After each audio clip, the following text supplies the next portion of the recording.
हम आपके लिए लेकर आए हैं बृहस्पतिवार की व्रत कथा, जो कि सुनने मात्र से आपके जीवन में समस्त पापों का नाश हो जाता है, साथ ही ईश्वर की प्राप्ति होती है। तो आइए सुनते हैं इस अनोखी अनुपम कथा को। भारतवर्ष में एक प्रतापी और दानी राजा राज करता था। वह नित्य गरीबों और ब्राह्मणों की सहायता करता था। ये बात उसकी रानी को अच्छी नहीं लगती थी। वह न ही गरीबों को दान देना चाहती थी और न ही भगवान का पूजन करना चाहती थी, और राजा को दान देने से मना भी किया करती थी। एक दिन राजा शिकार खेलने वन को चले गए तो रानी महल में अकेली रह गई। उसी समय बृहस्पति देव महाराज साधु वेश में राजा के महल में भिक्षा के लिए आए और भिक्षा मांगने लगे। रानी ने भिक्षा देने से इनकार कर दिया और कहा, हे साधु महाराज, मैं इस दान पुण्य से बहुत तंग आ गई हूँ। मेरा पति सारा धन यूं ही लुटाते फिरता है। मेरी इच्छा है कि हमारा धन नष्ट हो जाए, फिर ना रहेगा बांस और ना बजेगी बांसुरी। साधु ने कहा, देवी, तुम तो बहुत बड़ी विचित्र हो। धन संतान की कामना कौन नहीं चाहता। पुत्र और लक्ष्मी तो पापी के घर भी होने चाहिए। यदि तुम्हारे पास अधिक धन है तो भूखों को भोजन दो, प्यासों के लिए प्याऊ लगवाओ, मुसाफिरों के लिए धर्मशालाएं खुलवाओ। जो निर्धन अपनी कन्या का विवाह नहीं कर सकता, उनका विवाह करवाओ। ऐसे अनेक काम हैं जिनके करने से तुम्हारा यश लोक परलोक में फैल जाएगा। परंतु रानी पर इस उपदेश का कोई प्रभाव नहीं पड़ा। वह बोली, महाराज, आप मुझे कुछ न समझाएं। मैं ऐसा धन नहीं चाहती जो हर जगह बांटती फिरूं। साधु ने उत्तर दिया, यदि तुम्हारी ऐसी इच्छा है तो तुम्हारे साथ ऐसा ही होगा। तुम ऐसा करना कि बृहस्पतिवार को घर लीपकर पीली मिट्टी से अपना सिर धोकर स्नान करना, भट्टी चढ़ाकर कपड़े धोना। ऐसा करने से आपका सारा धन नष्ट हो जाएगा। इतना कहकर साधु महाराज वहां से आरोप हो गए। साधु के अनुसार कही बातों को पूरा करते हुए रानी को केवल 3 ही बृहस्पतिवार बीते थे कि उसका समस्त धन नष्ट होने लगा। भोजन के लिए राजा का परिवार तरसने लगा। तब एक दिन राजा ने रानी से बोला कि हे रानी, तुम यहीं रहो, मैं दूसरे देश को जाता हूँ, क्योंकि यहाँ पर सभी लोग मुझे जानते हैं, इसलिए मैं कोई छोटा कार्य नहीं कर सकता हूँ। ऐसा कहकर राजा परदेश चला गया। वहाँ जंगल से लकड़ी काट कर लाता और शहर में बेच देता था। इस तरह वह अपना जीवन व्यतीत करने लगा। इधर राजा के परदेश जाते ही रानी और दासी बहुत दुखी रहने लगी। एक बार जब रानी और दासी को 7 दिन तक बिना भोजन के रहना पड़ा तो रानी ने अपनी दासी से कहा, हे दासी, आप पास ही के नगर में मेरी बहन के पास चली जाओ। वह बहुत बड़ी धनवान है। तू उसके पास जाकर कुछ ले आ, ताकि थोड़ी बहुत गुजर बसर हो सके। दासी रानी की बहन के पास चली गई। उस दिन सौभाग्य से गुरुवार था और रानी की बहन उस समय बृहस्पतिवार व्रत की कथा सुन रही थी।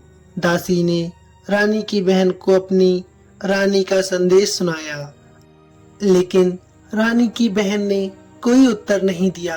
जब दासी को रानी की बहन का कोई उत्तर नहीं मिला तो वह बहुत दुखी मन से और क्रोध में आते हुए वापस आ गई।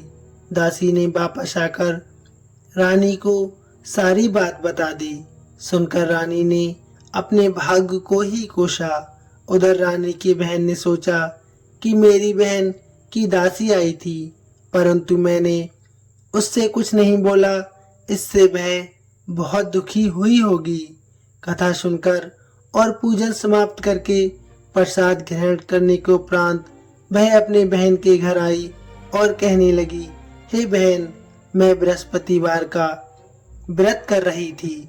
तुम्हारी दासी मेरे घर आई थी, परंतु जब तक कथा होती है तब तक ना ही उठते हैं और ना ही बोलते हैं, इसलिए मैं नहीं बोली। कहो दासी क्यों गई थी? रानी बोली, बहन तुमसे मैं क्या छुपाऊं, हमारे घर में खाने के लिए अनाज तक नहीं है। ऐसा कहते कहते रानी की आंखों में आंसू आ गए। उसने दासी समेत पिछले 7 दिनों से भूखे रहने तक का सारा बयान अपनी बहन को विस्तार पूर्वक सुना दिया। रानी की बहन बोली, देखो बहन, भगवान बृहस्पति देव सबकी मनोकामना को पूर्ण अवश्य करते हैं। देखो शायद तुम्हारे घर में अनाज रखा हो। पहले तो रानी को विश्वास नहीं हुआ, पर बहन के आग्रह करने पर उसने अपनी दासी को अंदर भेजा तो उसे सचमुच अनाज से भरा एक घड़ा मिल गया। ये देखकर दासी को बड़ी हैरानी हुई।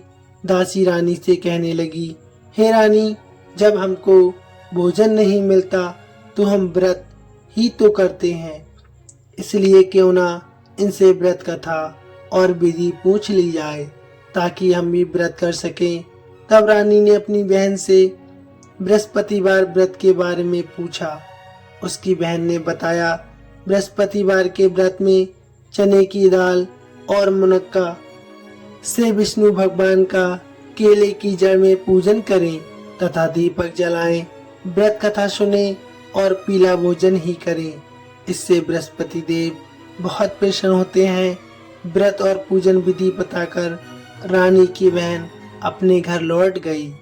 7 दिन के बाद जब गुरुवार आया तो दोनों रानी और दासी ने व्रत रखा। गुड़साल में जाकर चना और गुड़ लेकर आ गईं। फिर उससे केले की जड़ तथा विष्णु भगवान का पूजन किया। अब पीला भोजन कहाँ से लाएं, इस बात को लेकर दोनों बहुत दुखी थी।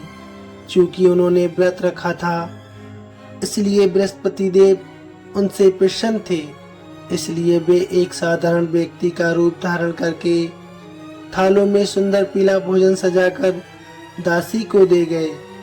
भोजन पाकर दासी बहुत प्रसन्न हुई और फिर रानी से कहने लगी, आइए भोजन ग्रहण करते हैं। उसके बाद वे सभी गुरुवार को व्रत और पूजन करने लगी। बृहस्पति भगवान की कृपा से उनके पास फिर से अपार धन संपत्ति आ गई, परंतु रानी फिर से पहले की तरह आलस करने लगी। तब दासी बोली, देखो रानी, तुम पहले भी इस प्रकार का आलस करती थी। तुम्हें धन रखने में कष्ट होता था, इस कारण सभी धन नष्ट हो गया, और जब अब भगवान बृहस्पति देव की कृपा से धन मिला है तो तुम्हें फिर से आलस होता है। रानी को समझाते हुए दासी कहती है कि बड़ी मुसीबतों के बाद हमने ये धन पाया है, इसलिए हमें दान पुण्य करना चाहिए, भूखे मनुष्यों को भोजन करवाना चाहिए और धन को शुभ कार्यों में खर्च करना चाहिए, जिससे तुम्हारे कुल का यश बढ़ेगा, स्वर्ग की प्राप्ति होगी और पितृ प्रसन्न होंगे। दासी की बात सुनकर रानी अपना धन शुभ कार्यों में खर्च करने लगी, जिससे पूरे नगर में उसका यश फैलने लगा। बृहस्पतिवार व्रत कथा के बाद श्रद्धा के साथ आरती की जानी चाहिए। इसके बाद प्रसाद बांटकर उसे ग्रहण करना चाहिए। इधर राजा एक दिन बहुत दुखी होकर जंगल में एक पेड़ के नीचे आसन जमा कर बैठ गया। वह अपनी दशा को याद करके बहुत व्याकुल होने लगा। बृहस्पतिवार का दिन था। एकाएक उसने देखा कि निर्जन वन में एक साधु प्रकट हुआ। वह साधु वेश में स्वयं बृहस्पति देव थे। लकड़हारे के सामने आकर बोले, हे लकड़हारे, इस सुनसान जंगल में तू चिंता मगन क्यों बैठा है? लकड़हारे ने दोनों हाथ जोड़कर प्रणाम किया और उत्तर दिया, महात्मा जी, आप सब कुछ जानते हैं, मैं क्या कहूँ। ये कहकर वह जोर जोर से रोने लगा और साधु महाराज को अपनी आत्मकथा सुनाने लगा। महात्मा जी ने कहा, तुम्हारी स्त्री ने बृहस्पति भगवान का अपमान किया था, जिसके कारण रुष्ट होकर उन्होंने तुम्हारी ये दशा कर दी थी। अब तुम चिंता मत करो, मेरे कहने पर चलो, मैं तुम्हारे सारे कष्ट दूर कर दूंगा और भगवान पहले से भी अधिक संपत्ति देंगे। तुम बृहस्पति के दिन कथा किया करो, 2 पैसे के चने मुनक्का लाकर उसका प्रसाद बनाया करो और शुद्ध जल से लोटे में शक्कर मिलाकर अमृत तैयार किया करो। कथा के पश्चात अपने सारे परिवार और सुनने वाले प्रेमियों में अमृत व प्रसाद बांटकर आप भी ग्रहण किया करो। ऐसा करने से भगवान तुम्हारी सब मनोकामनाएं अवश्य पूर्ण करेंगे। साधु के ऐसे वचन सुनकर लकड़हारा बोला, हे प्रभु, मुझे लकड़ी बेचकर इतना पैसा नहीं मिलता जिससे मैं भोजन के उपरांत कुछ बचा सकूं। मैंने रात्रि में अपनी स्त्री को व्याकुल देखा है। मेरे पास कुछ भी नहीं है जिससे मैं उसकी खबर मंगा सकूं। साधु ने कहा, हे लकड़हारे, तुम किसी बात की चिंता मत करो। बृहस्पति के दिन तुम रोजाना की तरह लकड़ियां लेकर शहर को जाना। तुमको रोज से दुगना धन प्राप्त होगा, जिससे तुम भली भांति भोजन कर लोगे तथा बृहस्पति देव की पूजा का सामान भी ले लोगे। इतना कहकर साधु अंतर ध्यान हो गए। धीरे धीरे समय व्यतीत होने पर फिर बृहस्पतिवार का दिन आया। लकड़हारा जंगल से लकड़ी काटकर किसी शहर में बेचने गया। उसे उस दिन और दिन से अधिक पैसा मिला। राजा ने चना गुड़ आदि लाकर गुरुवार का व्रत किया। उस दिन से उसके सभी कलेश दूर होने लगे। परंतु जब दोबारा गुरुवार का दिन आया तो बृहस्पतिवार का व्रत करना वह भूल गया। इस कारण बृहस्पति देव नाराज हो गए। उस दिन उस नगर के राजा ने विशाल यज्ञ का आयोजन किया था तथा शहर में ये घोषणा करवा दी थी, कोई भी मनुष्य अपने घर में भोजन ना बनाए, ना आग जलाए। समस्त जनता मेरे यहाँ पर भोजन करने आए। इस आज्ञा को जो न मानेगा उसे फांसी की सजा दी जाएगी। इस तरह घोषणा संपूर्ण नगर में करवा दी गई। राजा की आज्ञा अनुसार शहर के सभी लोग भोजन करने गए, लेकिन लकड़हारा कुछ देर से पहुंचा। इसलिए राजा उसको अपने साथ अपने घर ले गए और ले जाकर भोजन करा रहे थे तो रानी की दृष्टि उस खूंटी पर पड़ती है जिस पर उसका हार लटका हुआ था। वह वहां पर दिखाई नहीं दिया। रानी ने निश्चय किया कि मेरा हार इस मनुष्य ने चुरा लिया है। उसी समय सिपाहियों को बुलाकर उसको कारागार में डलवा दिया गया। जब लकड़हारा कारागार में पड़ गया और बहुत दुखी होकर विचार करने लगा कि ना जाने कौन से पूर्व जन्म के कर्म से मुझे ये दुख प्राप्त हुआ है। उसी साधु को याद करने लगा जो जंगल में मिला था। उसी समय तत्काल बृहस्पति देव साधु के रूप में प्रकट हुए और उसकी दशा को देखकर कहने लगे, अरे मूर्ख, तूने बृहस्पति देव की कथा नहीं करी, इस कारण तुझे दुख प्राप्त हुआ है। अब चिंता मत कर। बृहस्पतिवार के दिन कारागार के दरवाजे पर 4 पैसे पड़े मिलेंगे तुझे। उनसे तू बृहस्पति देव की पूजा करना, तेरे सभी कष्ट दूर हो जाएंगे। बृहस्पतिवार के दिन उसे 4 पैसे पड़े मिले। लकड़हारे ने कथा कही। उसी रात्रि को बृहस्पति देव महाराज ने उस नगर के राजा को स्वप्न में आकर कहा, हे राजा, तुमने जिस आदमी को कारागार में बंद कर दिया है वह निर्दोष है, वह राजा है, उसे छोड़ देना। रानी का हार उसी खूंटी पर लटका मिलेगा। अगर तू ऐसा नहीं करेगा तो मैं तेरे सारे राज को नष्ट कर दूंगा। इस तरह रात्रि के स्वप्न को देखकर राजा प्रातःकाल उठा और खूंटी पर हार देखकर लकड़हारे को बुलाकर क्षमा मांगी तथा लकड़हारे को योग सुंदर वस्त्र आभूषण देकर विदा कर दिया। बृहस्पति देव की आज्ञा अनुसार लकड़हारा अपने घर को चल दिया। राजा जब अपने नगर के निकट पहुंचा तो उसे बड़ा आश्चर्य हुआ। नगर में पहले से अधिक बाग, तालाब, कुएं तथा बहुत सी धर्मशाला, मंदिर आदि बन गई हैं। राजा ने पूछा, ये किसका बाग और धर्मशाला है? तब नगर के सब लोग कहने लगे, ये सब रानी और बांदी के हैं। तो राजा को बहुत आश्चर्य हुआ और गुस्सा भी आया। जब रानी ने ये खबर सुनी कि राजा आ रहे हैं तो उन्होंने बांदी से कहा, हे दासी, देख राजा हमको कितनी बुरी हालत में छोड़ गए थे। हमारी ऐसी हालत देखकर वह लौट ना जाए, इसलिए तू जा, दरवाजे पर खड़ी हो जा। आज्ञा अनुसार दासी दरवाजे पर खड़ी हो गई। राजा आए, उन्हें अपने साथ लेवाकर ले आई। तब राजा ने क्रोध करके अपनी रानी से पूछा कि ये धन तुम्हें कैसे प्राप्त हुआ? तब उन्होंने कहा, हमें ये धन सब बृहस्पति भगवान की कृपा से प्राप्त हुआ है।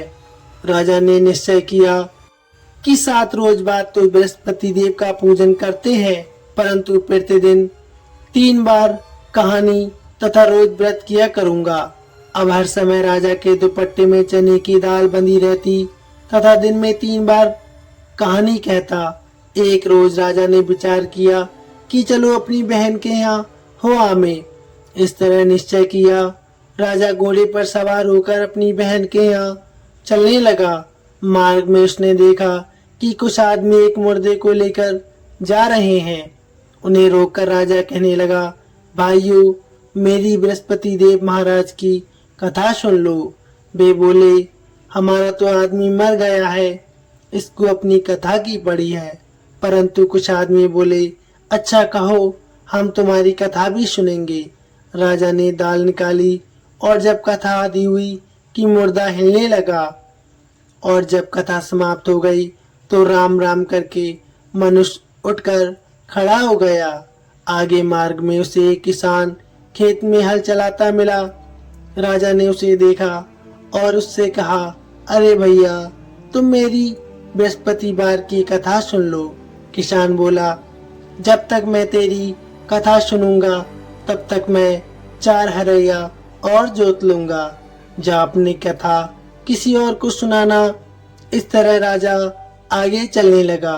राजा के हटते ही बैल पछाड़ खाकर गिर गया तथा किसान के पेट में बड़ी जोर का दर्द होने लगा।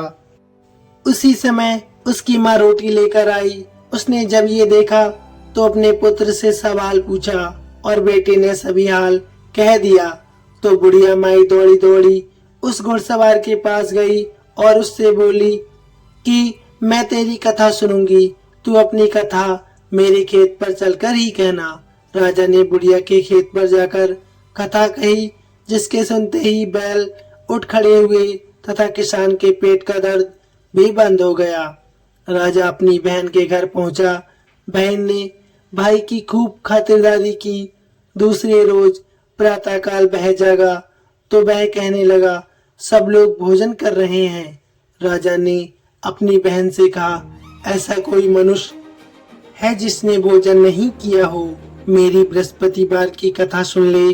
बहन बोली, हे भैया, ये देश ऐसा ही है कि पहले यह लोग भोजन करते हैं, बाद में अन्य काम करते हैं। अगर कोई पड़ोस में हो तो मैं देख कर आऊं।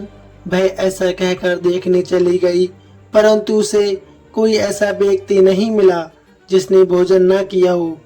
अतः वह एक कुमार के घर गई जिसका लड़का बीमार था। उसे मालूम हुआ कि उसने 3 रोज से कुछ भी भोजन नहीं किया है। रानी ने अपनी भाई की कथा सुनने के लिए कुमार से कहा। वह तैयार हो गया। राजा ने जाकर बृहस्पतिवार की कथा कही, जिसके सुनकर उसका लड़का बिल्कुल ठीक हो गया। अब तो राजा की प्रशंसा होने लगी। एक रोज राजा ने अपनी बहन से कहा कि बहन, हम अपने घर को जाएंगे, तुम भी तैयार हो जाओ। राजा की बहन ने अपनी सास से कहा। सास ने कहा, हाँ चली जाओ, परंतु अपने लड़कों को मत ले जाना, क्योंकि तेरे भाई के कोई औलाद नहीं है। बहन ने अपने भाई से कहा, हे भैया, मैं तो चलूंगी, पर कोई बालक नहीं जाएगा। राजा बोला, जब कोई बालक नहीं चलेगा तब तुम भी क्या करोगी। बड़े दुखी मन से राजा अपने नगर लौट आया। राजा ने अपनी रानी से कहा, हम निर्वंशी हैं, हमारा मुंह देखने का धर्म नहीं है और कुछ भोजन आदि नहीं किया। रानी बोली, हे प्रभु, बृहस्पति देव महाराज ने हमें सब कुछ दिया है, वह हमें औलाद अवश्य देंगे। उसी रात को बृहस्पति देव ने राजा से स्वप्न में कहा, हे राजा, उठ, सभी सोच त्याग दे, तेरी रानी गर्भ से है। ये बात सुनकर राजा को बहुत खुशी हुई। 9वें महीने में उसको गर्भ से एक सुंदर पुत्र पैदा हुआ। तब राजा बोला, हे रानी, स्त्री बिना भोजन के रह सकती है, परंतु बिना कहे नहीं रह सकती। जब मेरी बहन आए तो मुझसे कुछ मत कहना। रानी ने सुनकर हाँ कर दिया। जब राजा की बहन ने यह शुभ समाचार सुना तो वह बहुत खुशी हुई और बधाई देने चली आई। भाई के यहाँ आई, तभी रानी ने कहा, घोड़ा चढ़कर नहीं आई, गधा चढ़ी आई। राजा की बहन बोली, भाभी, मैं इस प्रकार न कहती तो तुम्हें औलाद कैसे मिलती। बृहस्पति देव ऐसे ही हैं, जैसी जिसके मन में कामना होती है सभी को पूर्ण करते हैं। जो सद्भावना पूर्वक बृहस्पतिवार का व्रत करता है एवं कथा सुनता है, पढ़ता है, दूसरों को सुनाता है, बृहस्पति देव उसकी सभी मनोकामनाएं पूर्ण करते हैं। भगवान बृहस्पति देव उसकी सदैव रक्षा करते हैं। संसार में जो मनुष्य सद्भावना से भगवान जी का पूजन व्रत सच्चे हृदय से करता है तो उनकी सभी मनोकामनाएं अवश्य पूर्ण होती हैं। जैसी सच्ची भावना से रानी और राजा ने उनकी कथा का गुणगान किया तो उनकी सभी इच्छाएं भगवान जी ने पूर्ण की थीं। इसलिए पूर्ण कथा सुनने के बाद प्रसाद लेकर जाना चाहिए। हृदय से उनका मनन करते हुए जयकारा बोलना चाहिए। बोलिए, बृहस्पति महाराज की जय, भगवान विष्णु की जय,